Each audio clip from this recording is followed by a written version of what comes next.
Olá, e sejam bem-vindos a mais um episódio do Farracha Cast. Meu nome é Igor Franklin, sou advogado do setor de tributário do escritório Farracha de Castro Advogados, e hoje nós vamos falar de um tema muito relevante, a reforma tributária e os seus impactos no setor imobiliário.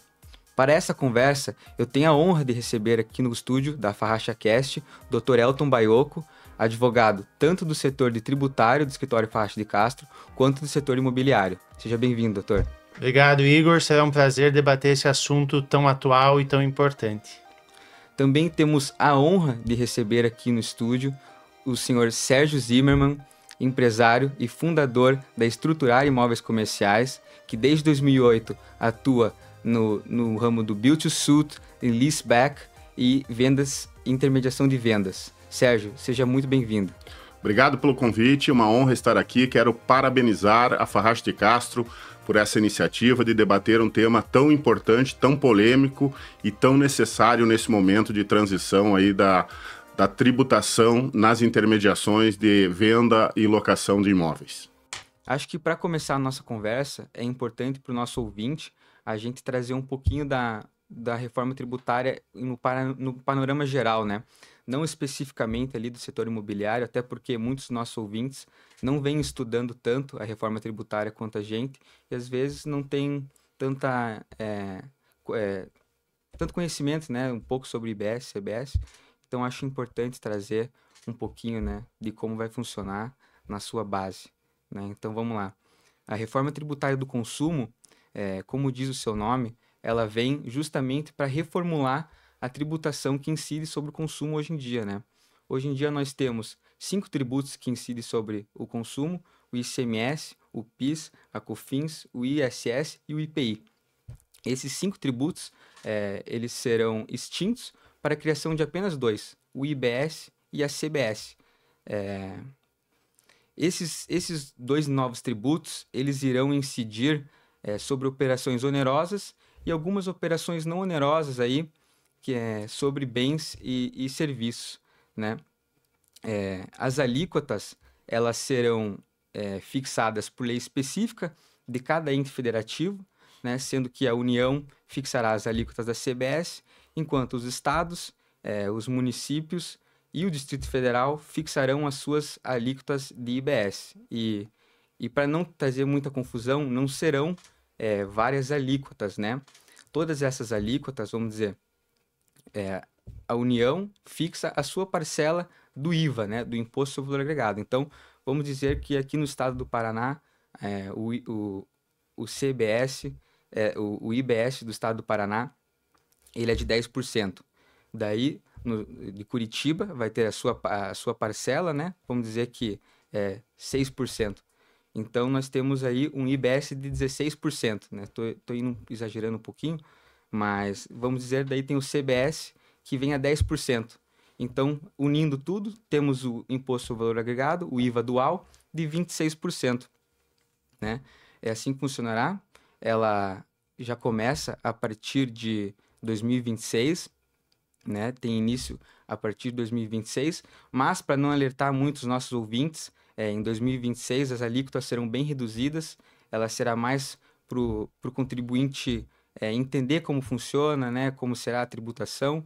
Então, o CBS vai vir com uma alíquota de 0,9%, enquanto o IBS ele vem com uma alíquota de 0,1%. Então, não tem tanto aumento assim, e esses tributos ainda não tem regulamentação para saber como vai ser, mas vai poder ser feita a compensação desse 1% de IVA, né? O texto, a Lei Complementar 214, traz inicialmente que você poderá compensar com a contribuição sobre a folha salarial, a contribuição sobre o PIS, PASEP. Se não tiver crédito suficiente ali para quitar todos, você pode pedir o ressarcimento em até 60 dias, mas isso tudo falta regulamentação para nós sabermos exatamente como vai ser. Bom, eu acho que isso é um panorama geral que dá para entender um pouquinho de IBS e CBS. Eu acho que para entrar nas especificidades do setor imobiliário não tem ninguém melhor que o Dr. Elton. Então, passo a palavra, doutor. Obrigado, Igor. É importante a gente falar também que esse momento, né, embora talvez alguns vão nos acompanhar tempos depois, mas nós estamos aqui com um recorte em agosto de 2025, onde há parte da reforma regulamentada e parte ainda aguardando regulamentação. Então, a grande ansiedade do mercado e do nosso meio é saber a definição das alíquotas para se poder calcular realmente com precisão uma transição. Bom, dentro do regime especial, então, o que nós podemos falar é que a própria emenda constitucional e a lei complementar que introduziram a reforma tributária, elas trataram de um regime específico para o mercado imobiliário, né, com alíquotas reduzidas nas hipóteses de compra e venda de bens e também nas locações, né, que até então não eram tributadas pelos impostos sobre o consumo, né, quer dizer, não havia ISS nem ICMS, especificamente falando sobre essas operações, e que vai passar a incidir, né, como o Igor pontuou muito bem, a partir de 2026 já em caráter transitório, e até 2033 vai haver essa implementação completa. E, doutor Elton, acho que um adendo importante, muitas pessoas falam de regime especial, né? Eu acho que, inclusive, o Sérgio aqui, que é do meio, não tem nada de especial nesse regime, acho bom falar, né? Eu acho que é o regime adequado, acho que é a palavra certa, porque se essas reduções não viessem, eu acho que ficaria, de certa forma, até inviável para o setor de locação. Totalmente inviável, no meu ponto de vista.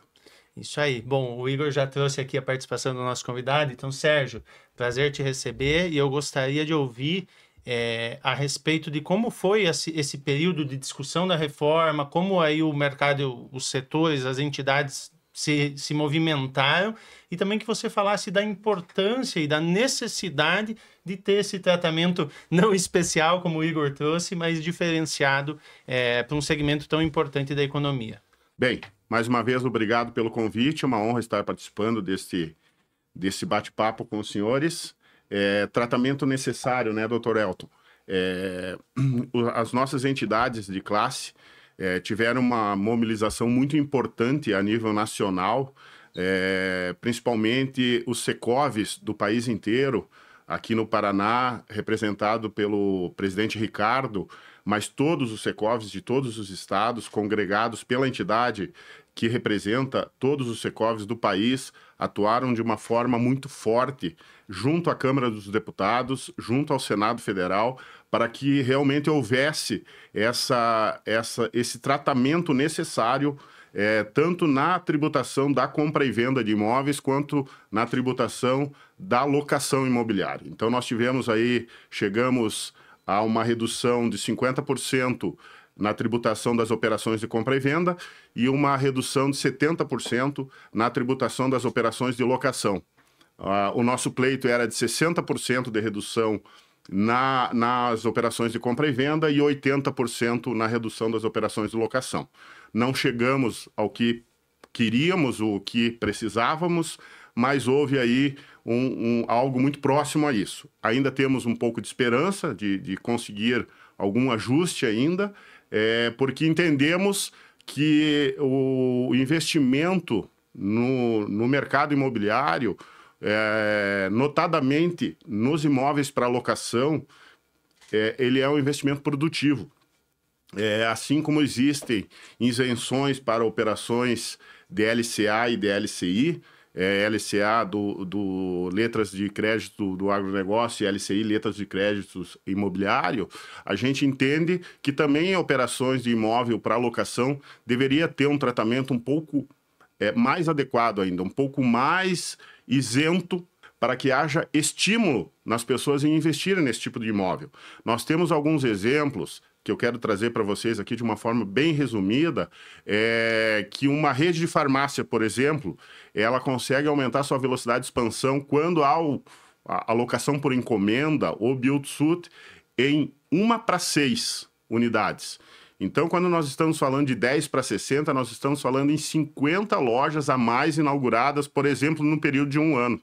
Então, existe todo o fomento na indústria da construção civil, empregos diretos e indiretos, e existe todo o fomento depois na indústria farmacêutica, empregos diretos e indiretos, e cada loja dessas, ela produz, em média, 15 empregos diretos por loja. Então, nós estamos falando nessas 50 lojas a mais que foram construídas e colocadas em operação em 750 empregos. São 750 famílias beneficiadas que vão receber salários, vão gerar consumo, vão gerar encargos trabalhistas, vão gerar tributação. Então, eu sempre defendo, para quem discorda disso, que o investimento em imóveis para locação é sim um investimento produtivo. Principalmente em imóveis comerciais, né? Principalmente em imóveis comerciais, que é a nossa área de atuação. Eu pretendo não entrar na seara do imóvel residencial. Uhum. É toda uma cadeia, né? Todo um segmento do mercado preocupado com essas transformações, né? A gente já levanta aqui também que não só as empresas, nem só quem se estruturou para propiciar esses investimentos, nem só essas pessoas vão ser afetadas, né? Porque a reforma tributária também vai alcançar aquele investidor, vamos chamar assim, talvez num estágio mais inicial ou num porte um pouquinho menor, né? Que ainda tem lá os imóveis na pessoa física. Então, quem tiver pelo menos 3 imóveis e tiver uma renda mensal de média aí de R$20 mil, né, que vai gerar uma renda anual de 240 mil, a partir da reforma vai ficar sujeito também à tributação pelo IVA dual, né, na terminologia aí que o Igor utilizou. Então, talvez vai ter que pensar uma outra forma de organização para comparar qual modelo é mais vantajoso, se é sofrer a tributação da pessoa física ou passar para um modelo de pessoa jurídica, né? Nós temos também a situação de quem no ano calendário já extrapolar isso, vai virar contribuinte, né? Esse limite de 240 mil, se for extrapolado ao longo do ano em 20%, também já vai sujeitar a uma mudança, né? Um início de tributação dentro do próprio ano calendário, né? Sendo que hoje o que nós temos é que quem faz a tributação na pessoa física, ele faz a apuração, pode fazer mensal via carnê-leão e já antecipar os pagamentos, ou no ano seguinte fazer a declaração de ajuste e oferecer todas essas receitas para a tributação. Sérgio, dentro desse contexto aí, trazendo um pouquinho mais para o mercado, né, eu queria que você falasse do perfil de investidor que você atende, o teu público. Quais são as preocupações? A maioria já são pessoas jurídicas ou eles ainda estão nessa transição? O que você pode levar já de informação para esse público? A grande maioria dos nossos clientes, dos proprietários de imóveis comerciais da Estruturar, são pessoas jurídicas constituídas. Pessoas jurídicas com lucro presumido, né? Talvez 95% ou até mais disso são pessoas jurídicas. Muito poucos são pessoas físicas. E a gente entende que com esta nova regra de um limite aí de 240 mil ou 3 imóveis alugados, incidir também a IBS e a CBS sobre pessoa física, não tem mais porquê as pessoas manterem seus imóveis para renda em pessoas físicas. Então a gente entende que deve chegar a 100% dos proprietários de imóveis com pessoa jurídica constituída, até porque facilita enormemente a questão sucessória, né? Bom, e é importante, né, Sérgio, a gente especificamente falando agora das pessoas jurídicas e que já tenham contratos de locação cuja vigência se iniciou antes de 16 de janeiro de 2025, que é a data da Lei Complementar 214, tem uma regra de transição estabelecida para que se aproveite uma carga um pouco menor, né, no regime de PIS e COFINS para se manter por um período a mesma carga que vem sendo suportada hoje. Eu queria que você falasse, Sérgio, sobre essas possibilidades, né, sobre as providências que devem ser tomadas no sentido de dar publicidade a esses contratos de locação para que possa se aproveitar desse regime transitório, vamos falar assim. Exatamente, Elton. Então, os contratos que foram assinados desde que com firma reconhecida ou assinado eletronicamente até 16 de janeiro de 2025, eles precisam ser registrados ou em registro de imóveis, cartório de registro de imóveis, ou em cartório de títulos e documentos até 31 de dezembro de 2025, para se beneficiar de uma alíquota de IBS e CBS de 3,65%. O que na prática vai funcionar de que forma? A tributação vai se manter a mesma que é hoje. né? A tributação hoje, qual que é? Na regra atual para empresas de lucro presumido. PIS 0,65%, COFINS 3%, IRPJ 4,8%, CSLL 2,88%, que totaliza 11,33%. Pós-reforma e com as alíquotas se confirmando com a regulamentação e com a reforma totalmente implantada em 2032, certo, doutor? CBS e IBS, 26,5%, com 70% de redução no caso das locações, cai para 7,95%, IRPJ 4,88%, CSLL 2,88%. Nós teremos uma tributação total de 15,63%, tendo um aumento da carga tributária de 4,3%. Né? Nesse caso da transição que o Dr. Elton se referiu, para esses contratos que nós já falamos, a regra, o IBS e CBS vai se manter até o final do contrato ou 31 de dezembro de 2028, o que ocorrer primeiro, com uma tributação de 3,65%, então se mantém a tributação de 11,33%. E qual que é a regra? Que ele esteja registrado em títulos e documentos até 31 de dezembro de 2025 ou que seja disponibilizado para a Receita Federal. Nós não sabemos ainda, né, doutores, como que se dará essa disponibilização. Então nós fomos buscar qual o custo desse registro do contrato, tanto no cartório de registro de imóveis como no cartório de títulos e documentos. Eu peguei um exemplo prático de um contrato de 120 meses, num valor de locação mensal de R$ 17.500. No cartório de registro de imóveis, incide FUNREJUS. Então, nós teríamos um custo de R$ 4.605 para registrar esse contrato, da onde, desse valor, R$ 4.200 se refere ao FUNREJUS. E no títulos e documentos, onde não incide FUNREJUS, o custo para registrar esse contrato é de R$ 700. Essas informações são verbais, nós não temos como avalizar, porque as informações foram nos dadas no balcão de ambos os cartórios. Mas a gente entende que um custo de R$ 700, como ainda não sabemos como se dará essa disponibilização das informações, é um custo razoavelmente baixo para um contrato de R$ 17.500 mês, né, para ter essa economia aí ao longo de 3 anos, 26, 27 e 28. Apesar, né, doutores, que hoje essas informações todas já são disponibilizadas para a Receita anualmente através da DIMOB.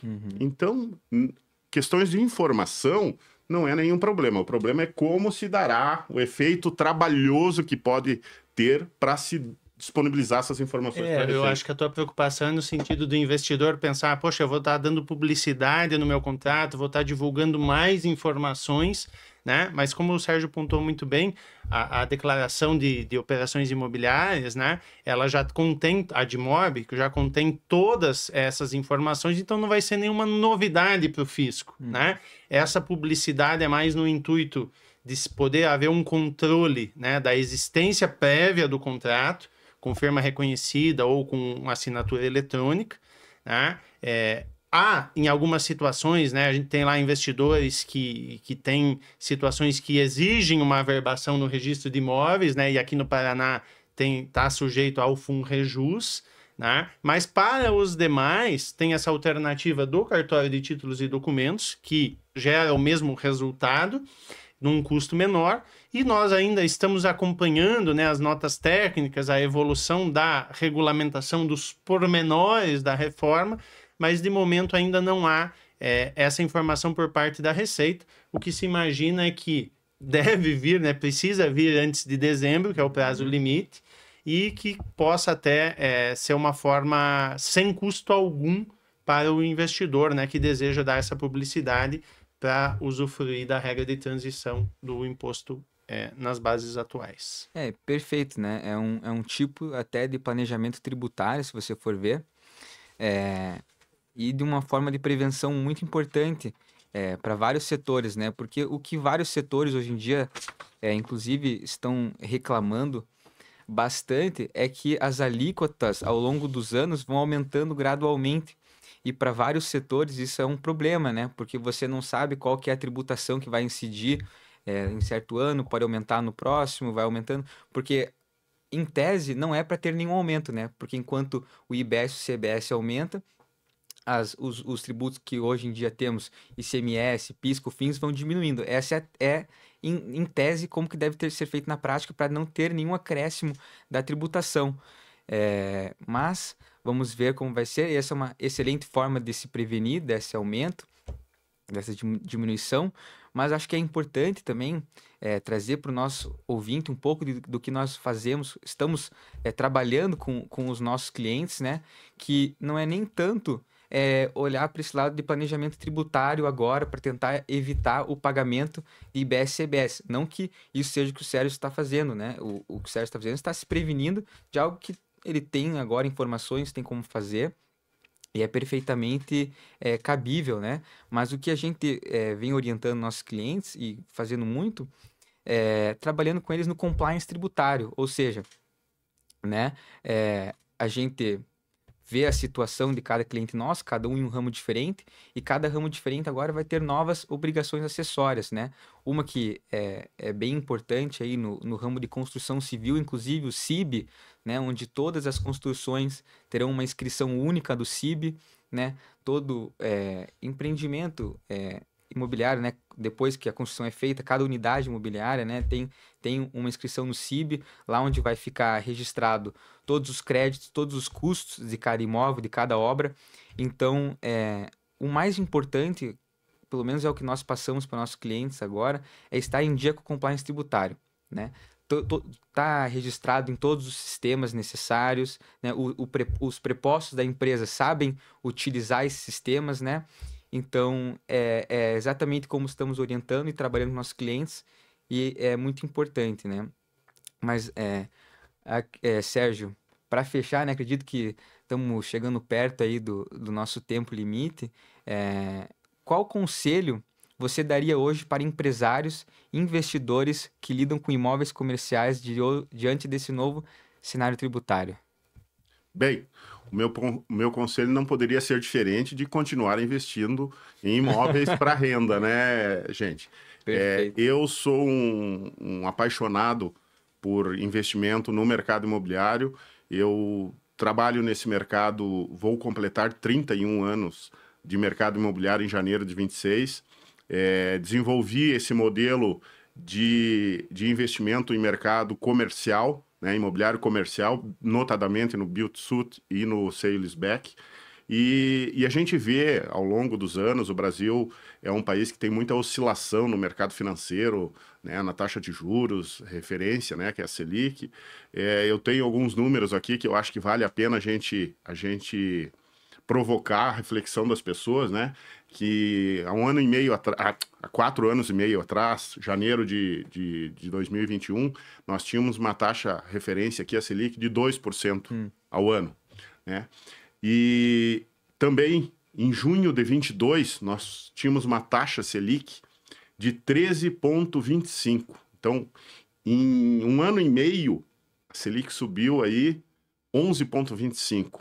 Em compensação, nesse mesmo junho de 22, nós tínhamos um IPCA em 11,89% ao ano. Ou seja, um juro real de 1,36. Hoje, nós estamos um pouco descolado da Selic e o IPCA. Nós temos uma Selic de 15% ao ano, extremamente alta, e um IPCA acumulado anual de 5,23. Então, nós temos aí um juro real, teoricamente, de 9,77. O que eu quero dizer com tudo isso é que o rendimento da locação imobiliária ela é real, porque o imóvel ele se valoriza ao longo do tempo. Então, quando você fala em 0,7% de rentabilidade ao mês, o que vai te dar em torno de 8,4%, 8,5% ao ano, ele é um rendimento real. E ao longo do tempo, o imóvel se valoriza sempre acima da inflação, né? E essa carga tributária, apesar da gente esperar que nós tenhamos ainda algum ajuste com a regulamentação, algum ajuste para melhor, nós tivemos aí um aumento, né? Quando a reforma estiver totalmente implantada lá em 2032, a se confirmar essas alíquotas que estão divulgadas, nós teremos um aumento de 4,3%. algo que o mercado vai conseguir absorver, algo que os investidores vão conseguir absorver e se adequar ao longo do tempo. Então, o meu conselho é continue investindo, o imóvel é um porto seguro, principalmente num país que nem o nosso, que tem uma insegurança jurídica muito grande, tem um mercado financeiro muito volátil, o imóvel continua sendo um porto seguro. Esse é o meu conselho. Legal, Sérgio. Bem importante essa visão e importante talvez também a gente acrescentar essa visão, né, de ter um planejamento, um estudo dos custos, fazer essas comparações e principalmente analisar caso a caso, né? Exatamente. Porque a gente vê muita comparação, muitas situações, né? Vou usar até aqui um jargão, né, da holding. O pessoal pensa que às vezes isso é uma solução para tudo. Claro, tem inúmeras vantagens, né? Mas o Sérgio até tocou aqui em um dado momento nas questões sucessórias, planejamento, né? É necessário conciliar diversos fatores, diversas peculiaridades de cada investidor, né? E sempre num aspecto planejado, organizado, para que esse impacto, né? É uma reforma de uma magnitude muito grande, né? Vai mudar completamente o sistema inteiro. Vai mudar o sistema inteiro e o mercado imobiliário vai ser impactado com isso, com certeza, né? A gente espera também que haja prudência de todos os polos, né, em eventuais rediscussões, tentativas de repactuação, né, o que é cedo para se falar, mas é importante esse olhar preventivo e específico tratamento caso a caso. Eu agradeço a tua presença, Sérgio, foi um prazer aqui tê-lo como nosso convidado, foi um prazer conversar com vocês sobre esses temas. E você que está nos assistindo, já deu like no vídeo? Se você não deu, dá um like aí, siga-nos no Instagram e siga a Estruturar Imóveis Comerciais no Instagram, Farraxa de Castro.